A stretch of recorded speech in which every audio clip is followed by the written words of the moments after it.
जय हिंद फ्रेंड्स, आज हम ट्रांसफर ऑफ प्रॉपर्टी एक्ट की जो है सीरीज आपके लिए स्टार्ट कर रहे हैं और ट्रांसफर ऑफ प्रॉपर्टी एक्ट की एक एक चीज हम जो है डिटेल में पढ़ेंगे, एक एक चीज को हम उसको समझेंगे। ठीक है, तो हम इसी के साथ हमारा वीडियो जो है स्टार्ट करते हैं। आप इस वीडियो को लाइक भी करिए और अगर अच्छा आपको लगे तो शेयर भी करिए। चलिए, तो जैसे हम देखें, ट्रांसफर ऑफ प्रॉपर्टी एक सब्सटेंटिव लॉ है। ये एक सब्सटेंटिव लॉ है, यानी सब्सटेंटिव लॉ करता क्या है ये समझ लीजिए। सब्सटेंटिव लॉ क्या करता है कि राइट्स एंड लायबिलिटीज बताता है। राइट्स एंड लायबिलिटीज, जो भी व्यक्ति होते हैं उसके अंदर उनकी जो है लायबिलिटीज जो है उनको बताता है, राइट्स एंड लायबिलिटीज को। तो जैसे एग्जांपल के तौर पे देखिए, अगर ट्रांसफर ऑफ प्रॉपर्टी एक्ट है तो इसके अंदर जैसे एग्जांपल के तौर पे section 55 transfer of property act में बायर और सेलर के जो है, बायर और सेलर के राइट्स एंड लायबिलिटीज है। आप अगर आगे देखें तो मॉर्टगेजर और मॉर्टगेजी के बहुत सारे राइट्स एंड लायबिलिटीज आप देखेंगे तो सेक्शन आपको मिल जाएगा सेक्शन 60 से, तो आपको सेक्शन 66 तक के आपको जो मॉर्टगेजर के राइट मिल जाएंगे। फिर उसके बाद सेक्शन 67 से तो आपको आगे तक के, ये समझ लीजिए बहुत सारे उसके जो है राइट्स एंड लायबिलिटीज जो है किसके, हमें मॉर्टगेजी के मिल जाते हैं। ठीक है, तो यहां पर हमें जो है राइट्स एंड लायबिलिटीज के बारे में बात करना है। ठीक है, तो ये सब्सटेंटिव लॉ है, ये राइट्स एंड लायबिलिटीज की बात करता है। ठीक है, तो ये हमारे ट्रांसफर ऑफ प्रॉपर्टी एक्ट का नेचर है। अब दूसरी बात इसमें है, तो देखिए ट्रांसफर ऑफ प्रॉपर्टी एक्ट अगर सब्सटेंटिव लॉ है और इसमें राइट्स एंड लायबिलिटीज की बात की जा रही है, तो क्या एक्ट ऑफ पार्टीज से चलेगा या कोर्ट के इंस्टांस से चलेगा या ऑपरेशन ऑफ लॉ से चलेगा, उसके बारे में हम आगे बात करेंगे। ठीक है, हम आगे की तरफ देखते हैं कि जो ट्रांसफर ऑफ प्रॉपर्टी एक्ट जो है, ठीक है, उसके अंदर अगर आप देखा जाए तो कोई भी प्रॉपर्टी ट्रांसफर जो होती है, प्रॉपर्टी ट्रांसफर जब भी होती है तो तीन तरीके से प्रॉपर्टी ट्रांसफर की जा सकती है। एक हो सकता है एक्ट ऑफ पार्टीज, यानी पक्षकारों के द्वारा जो है उनके कार्यों के द्वारा या कृत्य के द्वारा पार्टी को प्रॉपर्टी को ट्रांसफर कर सकते हैं। दूसरा है बाय एक्ट ऑफ कोर्ट, यानी बाय कोर्ट बोल सकते हैं इसको। और तीसरा अगर आप देखें तो बाय ऑपरेशन ऑफ लॉ, यानी जो है विधि के द्वारा, विधि के अंदर खुद ही लिखा होगा तो ऑपरेशन ऑफ लॉ। तो ये ऐसे करके ट्रांसफर ऑफ प्रॉपर्टी एक्ट जो है उसके अंदर आप लोगों को पता करना है कि कहां पर ये अप्लाई होगा।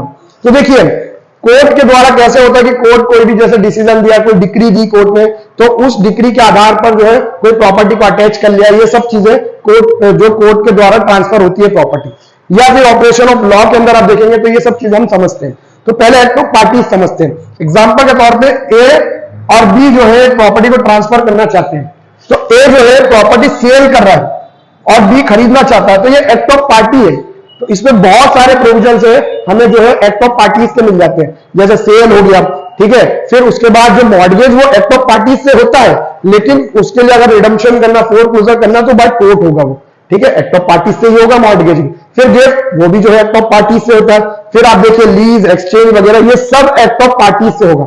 ठीक है, तो ट्रांसफर ऑफ प्रॉपर्टी एक्ट जो है वो एक्ट ऑफ पार्टीज का। और अगर आप देखना चाहे, इसको समझना चाहे, तो इसका प्रीएम्बल जो है वो भी आपको कहता है कि जो ट्रांसफर ऑफ प्रॉपर्टी एक्ट है वो बाय एक्ट ऑफ पार्टीज ही होता है। यहां लिखा हुआ transfer of property is a part जो है इसके अंदर इसके प्रीएम्बल में कि एक्ट टू अमेंड और डिफाइन, ठीक है, any transfer by act of parties, तो एक्ट ऑफ पार्टीज से ही इसको अप्लाई किया जाता है। लेकिन कुछ भाग जो है ट्रांसफर ऑफ प्रॉपर्टी एक्ट के, जैसे आपने बहुत सारे सेक्शंस पढ़ेंगे, उसमें बताते हैं कि बाय कोर्ट भी होते हैं। जैसे एक सेक्शन है सेक्शन 57, ये इनकम्बरेंसेस के बारे में एक पूरा प्रोविजन, इसके बारे में हम पूरी डिटेल में एक सेक्शन के बारे में इसका जो है पूरा डिटेल में बनाएंगे जब भी हमारी सीरीज आगे चलेगी। तो इस सेक्शन को हम डिटेल में समझेंगे कि इनकम्बरेंसेस अगर किसी प्रॉपर्टी पे होते हैं और उसको हमें फ्री कराना है इनकम्बरेंस प्रॉपर्टी, तो कोर्ट जाके भी आप उसको जो है, तो ये बाय ऑपरेशन बाय कोर्ट हो रहा है। अब ऑपरेशन ऑफ लॉ क्या होता है, देखिए इसके अंदर एक मॉर्टगेज वाला प्रावधान भी है।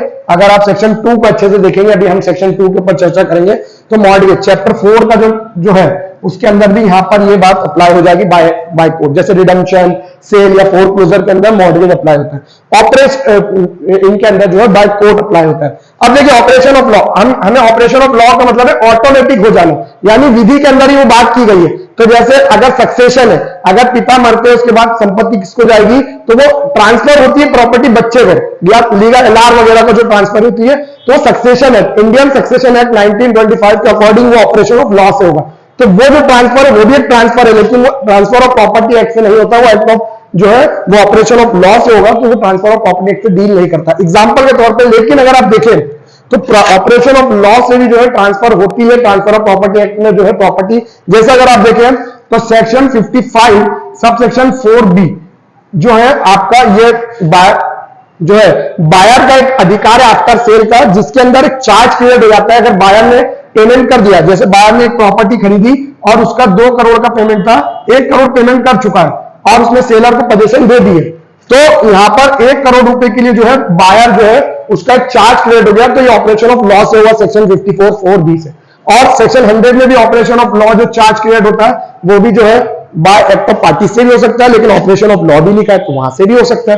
तो ये ऑपरेशन ऑफ लॉ से भी जो है ट्रांसफर ऑफ प्रॉपर्टी जो है यहां पर हो सकता है, लेकिन ये कुछ शर्तें हैं। बाकी जनरली देखा जाए तो एक्ट ऑफ पार्टी से ही transfer of property act deal करता है।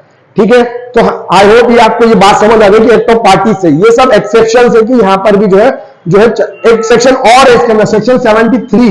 यहां पर क्या होता है कि अगर देखें तो जैसे मॉर्गेज प्रॉपर्टी अगर जो बिक रही है ना, एग्जांपल के तौर पर रेवेन्यू ना पे कारण के कारण, तो अगर आपने देखा होगा एमपीएलआरसी में सेक्शन 147 वगैरह के प्रावधान देखे होंगे, 151, 154 वाले, कि अगर इन सबको अगर हम मिक्स पढ़े देख के पढ़े तो ये बताते हैं कि सारा सेल कैसे कैसे होगा, उसका जो प्रोसीड है कैसे कैसे बटेगा। तो उसमें जो लास्ट में जो पैसा बचता है सरप्लस हम मॉर्गेज जो यहां पर अभी हमारा मॉर्गेजर होता है उसको दे देते हैं, यानी व्यक्ति जो जिसकी प्रॉपर्टी होती है उसको दे देते। लेकिन मॉर्गेज की कंडीशन में पैसा मॉर्गेजर अगर मॉर्गेजर पेमेंट नहीं कर पाया और मॉर्गेजी को पैसा मिलना है तो सरप्लस हम मॉर्गेजी को देते हैं यहाँ पर।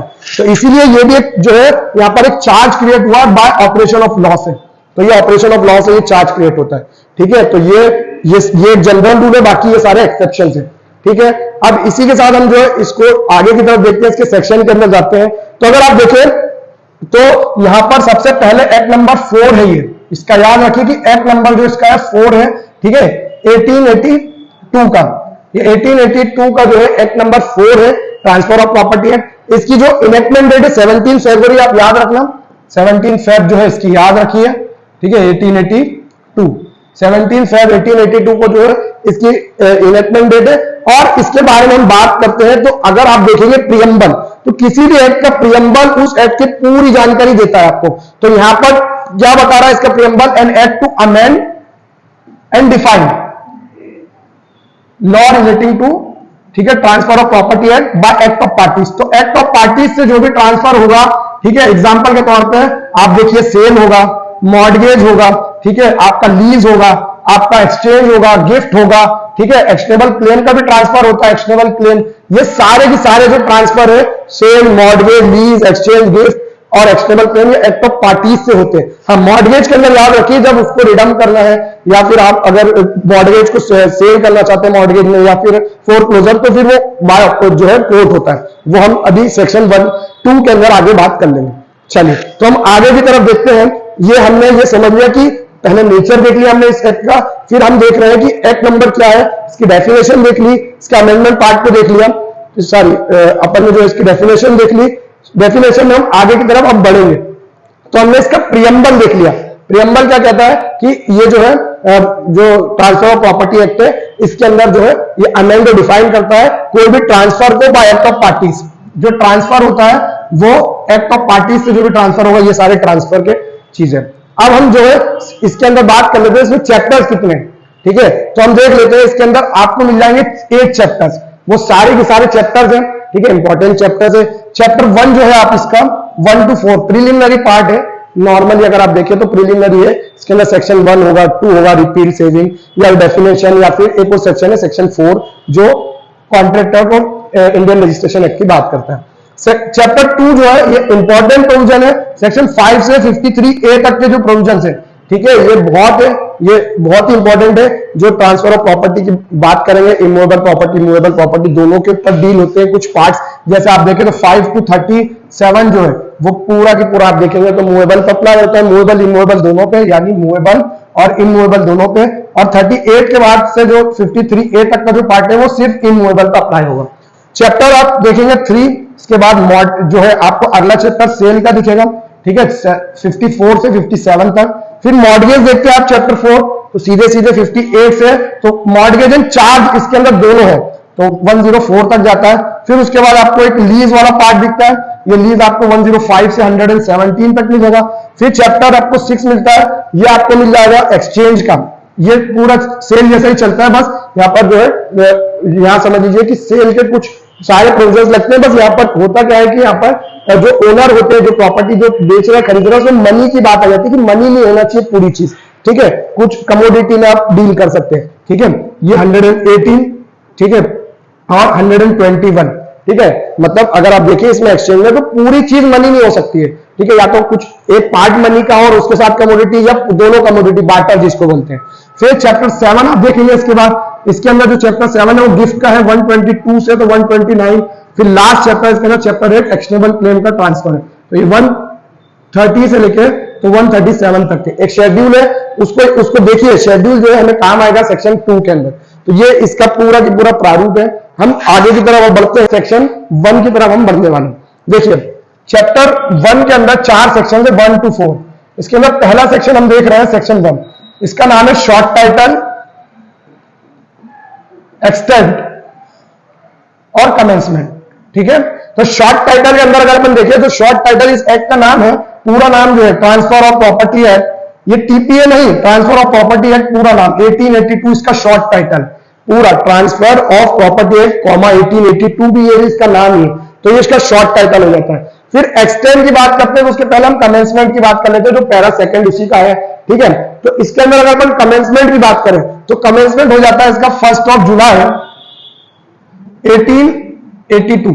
याद रखिए होता क्या है कमेंसमेंट और इनेक्टमेंट, जैसे हमने 17 फरवरी वहां लिखा था। इनेक्टमेंट यानी उस दिन बिल को असाइन मिल चुकी है, अगर हो सकता है उस वक्त गवर्नर होंगे, गवर्नर जनरल वगैरह उनसे मिली थी, तो 1882 में। आजकल प्रेसिडेंट अगर किसी को, अगर सेंट्रल लॉ भी है तो यहाँ पर आप देखें तो इसको अगर हमें जो भी वो देना है असेंट वगैरह, तो आप क्या कर सकते हैं, गवर्नर वगैरह के जो है सॉरी प्रेसिडेंट के द्वारा असेंट दिलवा सकते हैं, ठीक है। वैसे कंकरेंट लिस्ट का पार्ट है, ठीक है। आगे देखते हैं अपन। फिर इसके जो एक्सटेंड के अंदर थोड़ी सी बात है, एक्सटेंड आप समझ लीजिए, एक्सटेंड ही इंपॉर्टेंट है इसके अंदर, एक्सटेंड वाला पार्ट। तो याद रखिए कि जो फर्स्ट इंस्टांस, एक वर्ड लिखा हुआ उसमें फर्स्ट इंस्टांस में, यानी पहली बार में, यानी 1 जुलाई 1882 के अंदर पूरे भारत यानी इंडिया के ऊपर ये लागू हो गया। एक्सेप्ट कहां लागू नहीं हुआ था 1 जुलाई 1882 एक्सेप्ट। तो याद रखिए ये 1 जुलाई 1882 के अंदर जो है कहां लागू नहीं हुआ था, कहां पर कमेंस नहीं हुआ। तो याद रखिए पहला है इसके अंदर आपका दिल्ली, बॉम्बे और आपका पंजाब, यहां लागू नहीं हुआ था। और एक और है part B states, part B states जो 1 नवंबर 1956 में जो है पार्ट बी स्टेट्स थे, उसके पहले। अब लेकिन होता क्या एक चीज समझ लीजिए, हमें आज भी हम देखते हैं तो हमको यही दिखता है। याद रखिए कि दिल्ली के अंदर अभी लागू हो चुका 1 दिसंबर 1962 से लागू हो चुका है, 1962 से 1 दिसंबर 1962 से यह लागू हो चुका है। बॉम्बे में 1893 से 1 जनवरी 1893 से लागू हो चुका है। और पार्ट भी स्टेट जैसे जिसमें हमारा मध्य प्रदेश भी था, उनमें 1 नवंबर 1956 के बाद वहां पर भी लागू हो जाता है। बचा बस पंजाब है, पंजाब पे आज भी लागू नहीं होता है, लेकिन पंजाब में जो इक्विटी गुड कंसाइंस की डॉक्ट्रिन है उससे जो है कुछ प्रोविजन लागू हो जाते हैं, जैसे मॉर्टगेज के कुछ प्रोविजन वगैरह लागू होते हैं, ठीक है। हम आगे की तरफ देख रहे हैं कि इसके अंदर और कुछ पैराग्राफ भी है। तो एक और पैराग्राफ दिखता है आपको जहां पर यह कहा गया है कि जो कंसर्निंग स्टेट गवर्नमेंट, जहां पर ये लागू नहीं हो रहा था, उनकी जो स्टेट गवर्नमेंट से जहां पर लागू नहीं हो रहा था, कंसर्निंग स्टेट गवर्नमेंट, कंसर्निंग यानी इन जगह की, इन जगह की जो स्टेट गवर्नमेंट से कंसर्निंग स्टेट गवर्नमेंट जो है वो ट्रांसफर ऑफ प्रॉपर्टी एक्ट को वहां भी लागू कर सकती है, जो अगला पैराग्राफ आपको लिखा हुआ दिख रहा है। यानी यहां पर जहां लागू नहीं होता था वहां की स्टेट गवर्नमेंट ये लागू कर सकती है। फिर एक और आपको पैराग्राफ दिख रहा है कि क्या हो सकता है कि ट्रांसफर ऑफ प्रॉपर्टी एक्ट को जो है, जो भी कोई भी स्टेट गवर्नमेंट अगर चाहती है, ठीक है, जो भी जिस भी राज्य की, जैसे यहाँ इनके अलावा भी जो इंडिया में बहुत सारे स्टेट्स है, अगर उनकी स्टेट गवर्नमेंट चाहे तो क्या कर सकती है, वो सेक्शन 54 सब पैरा सेकंड और थर्ड, फिर सेक्शन 59, सेक्शन 107, 123। अब आपको दिखता हुआ एक्सचेंज है, एक्सचेंज में आप याद रखिए 118 वाला जो एक्सचेंज का पार्ट सेकंड है वो भी रजिस्ट्रेशन की बात करता है कि सेल के प्रावधान लगेंगे।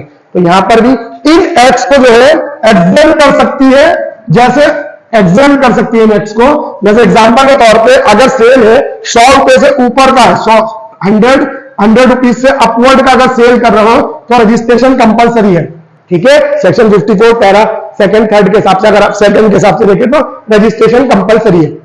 ठीक है, आप सेल कर रहे हैं, रिवर्जन हो रहा है, या फिर इंटेंजिबल इमूवेबल प्रॉपर्टी अगर बेच रहे हैं, इंटेंजिबल इमूवेबल प्रॉपर्टी में रिवर्जन के केस में आपको जो है प्रॉपर्टी की कीमत वैल्यू कितने की भी हो, आप उसको रजिस्ट्रेशन कंपलसरी। रिवर्जन क्या होता है, इंटेंजिबल प्रॉपर्टी की जो है, इंटेंजिबल इमूवेबल प्रॉपर्टी क्या होती है, ये हम जब सेल पढ़ेंगे तब बताएंगे, बहुत आसान है ये। रिवर्जन आप जाके देखिए, रिवर्जन शब्द लिखा है उसमें, देखिए। तो अगर सेल करोगे रजिस्ट्रेशन इज कंपलसरी रिक्वायर्ड, लेकिन स्टेट यहां पर जो अगला पैराग्राफ इसके बाद वाला कंसर्निंग, इसके बाद वाला जो अगला पैराग्राफ आता है एग्जाम्पल वाला, उसमें रिट्रोस्पेक्टिव और प्रोस्पेक्टिव स्टेट गवर्नमेंट जो है इनको एग्जाम कर सकती है। वो बोल सकती है कि 1 करोड़ की भी अगर प्रॉपर्टी है, 1 करोड़ की भी, तो उसके अंदर रजिस्ट्रेशन रिक्वायर्ड नहीं है। किसी भी स्टेट की स्टेट गवर्नमेंट ये कर सकती है, इन सेक्शंस के लिए कर सकती है एग्जाम की। रिट्रोस्पेक्टिव का मतलब है पीछे से, यानी जैसे एग्जांपल के तौर पर आज 2024 चला, तो 2010 से ही जो है कोई भी अगर हुआ तो उसके अंदर रजिस्ट्रेशन कंपलसरी। प्रोस्पेक्टिव आने वाला 2025-26 के अंदर जो है रजिस्ट्रेशन कंपलसरी नहीं होगा, 100 से ऊपर की ये स्टेट गवर्नमेंट कर सकती है। वो अगला पैराग्राफ लिखा बताता है। फिर होता क्या आता है इसके अंदर, लास्ट पैराग्राफ आपको दिख रहा होगा इन्हीं सेक्शंस के बारे में। तो किसी डिस्ट्रिक्ट और ट्रैक्ट के बारे में अगर जो है कोई भी जो कंसर्निंग स्टेट से, जैसे एग्जांपल के तौर पे एमपी का किसी डिस्ट्रिक्ट और स्टेट के अंदर इंडियन रजिस्ट्रेशन एक्ट IRA 1908 अगर लागू नहीं होता, इंडियन रजिस्ट्रेशन एक्ट 1908 अगर लागू नहीं होता किसी डिस्ट्रिक्ट और ट्रैक्ट या कहीं पर भी डिस्ट्रिक्ट और मतलब जिले के अंदर, या फिर कोई भी विलेज वगैरह के अंदर, या फिर ब्लॉक वगैरह में कहीं पर भी लागू नहीं होता इंडियन रजिस्ट्रेशन एक्ट, तो इन प्रावधान, ये जो प्रावधान है वहां पर ये प्रावधान भी लागू नहीं होंगे। ये लास्ट पैराग्राफ में बताया। और इसके अगर आप प्रमाण चाहते हो तो section 1 of Indian registration act में भी ये लिखा है कि अगर इंडियन रजिस्ट्रेशन एक्ट में किसी को एग्जाम कर दिया किसी स्टेट, डिस्ट्रिक्ट और ट्रैक्ट को, तो उसके ऊपर ये जो है ट्रांसफर ऑफ प्रॉपर्टी एक्ट के ये प्रोविजंस लागू नहीं होंगे। ये था आपका सेक्शन 1। देखते हैं हम सेक्शन 2। हम आगे की तरफ जो देख रहे हैं सेक्शन, ये आपको मिलेगा रिपील एंड सेविंग। ठीक है, तो इसके अंदर कुछ जनरल बातें हैं। ठीक है, रिपील एंड सेविंग के अंदर कुछ जनरल बातें हैं, कुछ चीजें हैं जो हमें देखना पड़ेगी। ये इंपॉर्टेंट सेक्शन तो नहीं है, लेकिन इसकी कुछ बातें हैं जो आपको समझना जरूरी। तो रिपील में हम आ जाते हैं, रिपील एंड सेविंग में। तो पहली बात है कि जो शेड्यूल, इसका जनरल रूल बता रहा हूं, क्लॉज A, B के अलावा शेड्यूल जो रिपील हो चुका है, देखिए लास्ट में आपको एक शेड्यूल दिखता है, वो पूरा शेड्यूल है। उसके अंदर A, B, C करके जो है कुछ खंड दिए हुए, कुछ क्लॉजेस दिए हुए, जैसे C खंड के अंदर कुछ एक्स बताए और A, B के अंदर भी कुछ चीजें बताई। तो ये स्पेशली, इसका मतलब ये एक्सप्रेसली रिपील्ड हो गया है। तो वो लॉ बोल रहा है, जो आपका सेक्शन 2 का जो पहला पैराग्राफ है वो बोलना चाहता है कि जो एक्सप्रेसली रिपील्ड हो गया उसके ऊपर ये जो है ट्रांसफर ऑफ प्रॉपर्टी एक्ट लागू नहीं होगा। ट्रांसफर ऑफ प्रॉपर्टी एक्ट जो है जो एक्सप्रेसली रिपील्ड हो, शेड्यूल आपको 1 एक ही शेड्यूल है, उसी शेड्यूल के अंदर जो रिपील्ड हो चुका है, शेड्यूल रिपील्ड है इसके अंदर लिखा है। तो शेड्यूल रिपील्ड, शेड्यूल के अंदर जो बातें हैं वो लिखी है कि रिपील्ड हो चुकी है। तो जो चीज रिपील्ड हो चुकी है वो जो है याद रखिए कि वो इसके ऊपर ट्रांसफर ऑफ प्रॉपर्टी एक्ट पे लागू नहीं होगी। ठीक है, जैसे बंगाल रेगुलेशन के कुछ एक्ट्स वगैरह रेगुलेशन बताए हैं, या फिर कुछ भी पंजाब लॉ एक्ट या कुछ जो भी एक्ट है वो रिपील्ड होगा, उसके ऊपर लागू नहीं होगा। फिर इसके बाद nothing in this section shall apply, कुछ इन बातों के ऊपर अप्लाई नहीं होगा सेक्शन, यानी ट्रांसफर ऑफ प्रॉपर्टी एक्ट उनको जो है फर्क नहीं पड़ेगा उन एक्ट्स पे। ये अगर क्लॉजेस के हिसाब से अगर अपन देखें तो पहला है नॉट एक्सप्रेसली रिपील। ये जनरल रूल है कि जो एक्सप्रेसली रिपील्ड हो गया उसके ऊपर transfer of property act apply होगा ही नहीं। लेकिन जो एक्सप्रेसली रिपील नहीं हुए और पहले से चले आ रहे थे वो, ठीक है, अगर आप देखें तो वो एक्सप्रेसली जो है रिपील नहीं हुए हैं और पहले से वो चले आ रहे थे, नॉट एक्सप्रेसली। कैसे, देखिए कुछ एक्ट्स हैं, जैसे आपको दिखता है Bengal regulation act, Bengal regulation act है, ठीक है, 1819 का एक्ट नंबर उसका 7 उसके अंदर साफ लिखा हुआ है कि ये रिपील नहीं हुआ। तो इसके अंदर कुछ बातें हैं, जैसे पटनी टेन्योर्स, जो लीज की कुछ बात, जैसे पटनी टेन्योर्स, ठीक है, इसके अंदर लीज की कुछ बातें हैं वो रिपील नहीं हुई, तो वो उसके ऊपर ये ट्रांसफर ऑफ प्रॉपर्टी एक्ट में अगर लीज करना तो ये इस एक्ट के अकॉर्डिंग कर सकते हैं। ठीक है, फिर अगर आप देखिए तो एक और एक्ट है बॉम्बे लैंड रेवेन्यू कोड, एक बॉम्बे लैंड रेवेन्यू कोड है, उसके कुछ प्रोविजन है वो भी आज भी जो है इस पर अप्लाई होते हैं। जिसके अंदर आपने देखा होगा कबूलियत के कुछ प्रावधान है ना, कबूलियत हो गया या राजीनामा एक प्रावधान है जिसके अंदर आप देखेंगे ये कबूलियत और राजीनामा लीज में ही लगता है, ठीक है, कबूलियत और राजीनामा, ठीक है। तो ये कबूलियत लेसी करता है और जो राजीनामा है वो लेसर के द्वारा। तो ये इस एक्ट के ऊपर ये एक्सप्रेसली रिपील नहीं है, तो इनके ऊपर ट्रांसफर ऑफ प्रॉपर्टी एक्ट के जो प्रावधान ये इनको अफेक्ट नहीं करेंगे, ये ऐसे ही चलते रहेंगे, ठीक है। फिर हम डी वाले क्लॉज में आते हैं। इसके अंदर बी में दिया हुआ है कि कुछ ऐसे इंसिडेंट्स है, इंसिडेंट्स या कोई ऐसे इंसिडेंट्स है या टर्म्स है किसी कॉन्ट्रैक्ट की, ठीक है, या फिर अगर कॉन्स्टिट्यूशन ऑफ प्रॉपर्टी वगैरह इसमें लिखा है जो इस एक्ट से जो है इनकंसिस्टेंट नहीं होते, नॉट इनकंसिस्टेंट, नॉट इनकंसिस्टेंट। ये होता क्या है ये समझ लीजिए, not inconsistent with this act. तो होता क्या है समझ लीजिए, not inconsistent with this act, यानी नॉट इनकंसिस्टेंट विद टीपीए।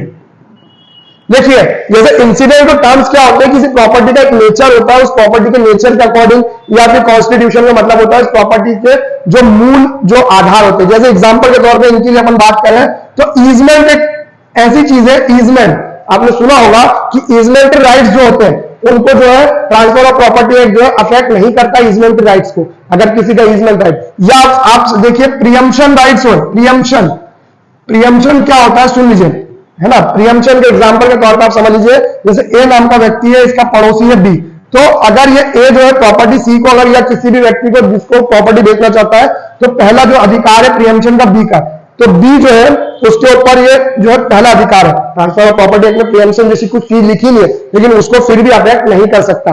और अपन बताते हैं इसके अंदर जो पार्टीशन होता है, पार्टीशन एग्जांपल के तौर पर अपन देखें, पार्टीशन के अंदर जो है जब भी जैसे ए बी सी तीन लोग हैं इस प्रॉपर्टी में, तो अगर कोई प्रॉपर्टी है, अगर ट्रांसफर ऑफ प्रॉपर्टी एक्ट के अकॉर्डिंग देखा जाए, अगर सेल कर रहे हो 100 से ज्यादा की, मॉर्गेज कर रहे हो 100 से ज्यादा का, तो आपको रजिस्ट्रेशन कंपलसरी होता है। लेकिन पार्टीशन में अगर 1 लाख की भी प्रॉपर्टी, 1 करोड़ की भी प्रॉपर्टी है तो पार्टीशन ओरली भी हो सकता है, राइटिंग की कोई रिक्वायरमेंट नहीं। तो ये ऐसे इंसिडेंट टर्म्स है जिसको जो अफेक्ट नहीं करता है ट्रांसफर ऑफ प्रॉपर्टी एक्ट। सी के अंदर कुछ ऐसा कॉन्ट्रैक्ट हुआ है, ठीक है, सी वाला जो क्लॉज है, कोई ऐसा कॉन्ट्रैक्ट हुआ है पार्टी के बीच में बिफोर, यानी before commencement of TPA, before commencement of TPA, ठीक है, यानी 1882 के आने से पहले, बिफोर कुछ ऐसा है। जैसे एग्जांपल के तौर पे ए और बी ने कॉन्ट्रैक्ट किया आपस में, है ना, 1881 में, ठीक है, जिसके अंदर रजिस्ट्रेशन की रिक्वायरमेंट नहीं थी, 1 लाख का कोई भी कॉन्ट्रैक्ट किया, 1 लाख की प्रॉपर्टी थी। अगर आज देखो 1882 के बाद तो आप जो है सेल करना अगर कोई प्रॉपर्टी तो उसके लिए कंपलसरी रजिस्ट्रेशन रिक्वायर्ड है अगर 100 रुपए से ज्यादा की। लेकिन उन्होंने कोई कॉन्ट्रैक्ट कर लिया, कोई राइट्स बना लिए, इसके राइट्स बन गए, जो भी प्रॉपर्टी बेच रहा है उसकी लायबिलिटी कुछ होगी, या कुछ खरीद रहा है तो उसके कुछ राइट्स होंगे, तो वो बिफोर टीपीए वो लागू हो चुके थे, तो उनको भी अगर वो बन चुके हैं तो उनके ऊपर कोई प्रभाव नहीं होगा, नो इफेक्ट, कोई भी इफेक्ट नहीं होगा, वो वैसे ही चलते रहेंगे। 1882 उनके ऊपर प्रभाव नहीं डालेगा। और लास्ट बात है इसके अंदर कि जो चैप्टर आपको दिखता है डी वाला ये बोल रहा है कि जो चैप्टर 4, ये जो मॉर्गेज का चैप्टर है, मॉर्गेज का, इसके अंदर जो है कुछ बातें हैं, या आप देख लें, अगर मॉर्गेज देख लेंगे सेक्शन 57, ये जो है हमने अभी शुरू में देखा था कि transfer of property act of parties से होता है, लेकिन ये कोर्ट से होता है। जैसे मॉर्गेज ए और बी ने अगर मॉर्गेज किया, मॉर्गेज ही हो गया, या मॉर्गेजर हो गया, जिसकी प्रॉपर्टी होती है मॉर्गेजर, जिसने इसमें पैसा दिया हो मॉर्गेज। तो अगर देखा जाए तो इनका जो मॉर्गेज होता है वो एक्ट ऑफ पार्टीज से होता है, लेकिन अगर इनको रिडीम कराना, रिडेम्पशन का राइट मॉर्गेजर का होता है, फोरक्लोजर का राइट मॉर्गेजी का होता है। तो रिडेम्पशन या फोरक्लोजर कराना है तो इनको कोर्ट ही जाना पड़ेगा। इसके लिए ऑर्डर 34 सीपीसी के अंदर दिया हुआ है ना, रूल 1 के अंदर सेल, फोरक्लोजर और रिडेम्पशन का आप सूट ला सकते हैं, तो कोर्ट से ही करना पड़ेगा। और अगर आप देखें